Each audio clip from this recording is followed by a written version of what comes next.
कर्ण की छवि आज भी भारतीय जनमानस में एक ऐसे महायोद्धा की है जो अपने पूरे जीवन भर प्रतिकूल परिस्थितियों में लड़ता रहा और बहुत से लोगों का यह मानना है कि कर्ण को अपने पूरे जीवन में वो सब कभी प्राप्त नहीं हुआ जिसका वो अधिकारी था। नमस्कार मित्रों, मेरा नाम है रवीना और आज मैं आपको बताऊंगी कि कर्ण को उसके जीवन में क्या क्या श्राप मिले। वैसे तो कर्ण को बहुत सारे श्राप मिले, लेकिन उसमें से जो मुख्य श्राप जो उसके जीवन पर सबसे ज़्यादा भारी पड़े, आज उसके बारे में आपको बताऊंगी। वीडियो में आगे बढ़ने से पहले अगर आप चैनल पर नए हैं तो प्लीज़ वीडियो को लाइक, शेयर और सब्सक्राइब करना ना भूलें। तो चलिए जानते हैं कर्ण के जीवन के श्रापों के बारे में, उसमें से जो मुख्य श्राप उनके जीवन को सबसे ज़्यादा जिन्होंने प्रभावित किया उसके बारे में। कर्ण को उसके गुरु परशुराम और पृथ्वी माता से श्राप मिला था। इसके अतिरिक्त भी कर्ण को बहुत से श्राप मिले। कर्ण की शिक्षा अपने अंतिम चरण पर थी। एक दोपहर की बात है जब गुरु परशुराम कर्ण की जगह पर सिर रखकर विश्राम कर रहे थे। कुछ देर बाद कहीं से एक बिच्छू आया और उनकी दूसरी जांघ पर काटकर घाव बनाने लगा। गुरु का विश्राम भंग ना हो जाए इसलिए कर्ण बिच्छू को दूर ना हटाकर उसके डंक को सहन करता रहा। कुछ देर में जब गुरुजी की निद्रा टूटी तो उन्होंने देखा कि कर्ण की जांघ से बहुत रक्त बह रहा है। उन्होंने कहा कि केवल किसी क्षत्रिय में ही इतनी सहनशीलता हो सकती है कि वह बिच्छू के डंक को सहन कर ले, ना कि किसी ब्राह्मण में। परशुराम जी ने क्रोध में आकर कर्ण को श्राप दे डाला।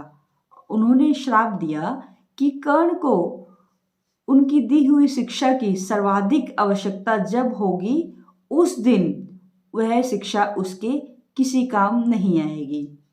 कर्ण, जो कि खुद नहीं जानता था कि वह किस वंश से है, ने अपने गुरु से क्षमा मांगी और कहा कि अगर उसके स्थान पर कोई और शिष्य भी होता तो भी क्या वो यही श्राप देते उसको। जब परशुराम जी का क्रोध शांत हुआ तब उनको अपने दिए हुए श्राप पर ग्लानि हुई, पर अपना श्राप वो वापस नहीं ले सकते थे। तब उन्होंने कर्ण को अपना विजय नामक धनुष प्रदान किया और उसे आशीर्वाद दिया कि उसे वह वस्तु मिलेगी जिसे वह सर्वाधिक चाहता है, यानी अमिट प्रसिद्धि।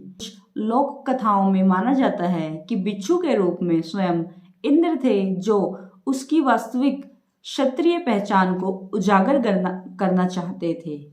परशुराम जी के आश्रम से जाने के पश्चात कर्ण कुछ समय भटकता रहा। इस दौरान वह शब्द भेदी विद्या सीख रहा था। अभ्यास के दौरान उसने एक गाय के बछड़े को वन्य पशु समझकर उस पर शब्द भेदी बाण चला दिया और बछड़ा उसी समय मर गया। तब उस गाय के स्वामी ब्राह्मण ने कर्ण को श्राप दिया कि जिस प्रकार उसने एक असहाय पशु को मारा है वैसे ही एक दिन वह भी मारा जाएगा जब वह सबसे अधिक असहाय होगा और उसका सारा ध्यान अपने शत्रु से कहीं अलग किसी और काम पर होगा। आंध्र की लोक कथाओं के अनुसार एक बार कर्ण कहीं जा रहा था, तब उसने रास्ते में एक कन्या को देखा जो अपने घड़े से घी बिखर जाने के कारण रो रही थी। जब कर्ण ने उसके रोने का कारण जानना चाहा तो उसने बताया कि उसे भय है कि उसकी सौतेली माँ उसकी इस असावधानी पर रुष्ट होगी। कृपालु कर्ण ने तब उससे कहा कि वह उसे नया घी लाकर देगा।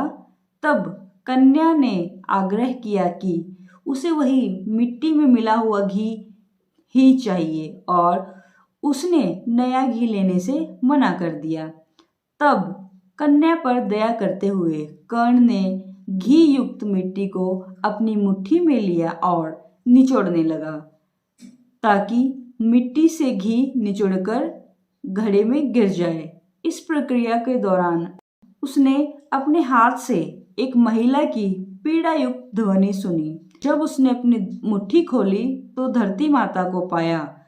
पीड़ा से क्रोधित धरती माता ने कर्ण की आलोचना की और कहा कि उसने एक बच्ची के घी के लिए उसे इतनी पीड़ा दी है। और तब धरती माता ने कर्ण को श्राप दिया कि एक दिन उसके जीवन के किसी निर्णायक युद्ध में वह भी उसके रथ के पहिए को वैसे ही पकड़ लेगी जैसे उसने अपनी मुट्ठी में धरती माता को पकड़ा था, जिससे वह उस युद्ध में अपने शत्रु के सामने असुरक्षित हो जाएगा।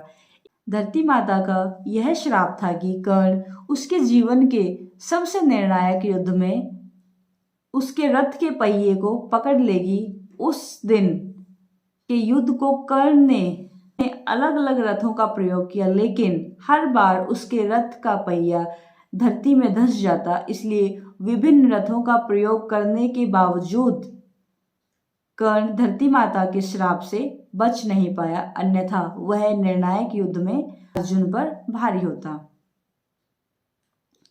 इस प्रकार कर्ण को 3 अलग अवसरों पर अलग अलग श्राप मिले। दुर्भाग्य से ये तीनों ही श्राप कुरुक्षेत्र के निर्णायक युद्ध में फलीभूत हुए, जब वह युद्ध में अस्त्रविहीन, रथविहीन और असहाय हो गया। क्या आप इन सभी श्रापों के बारे में जानते थे जो कर्ण को दिए गए थे?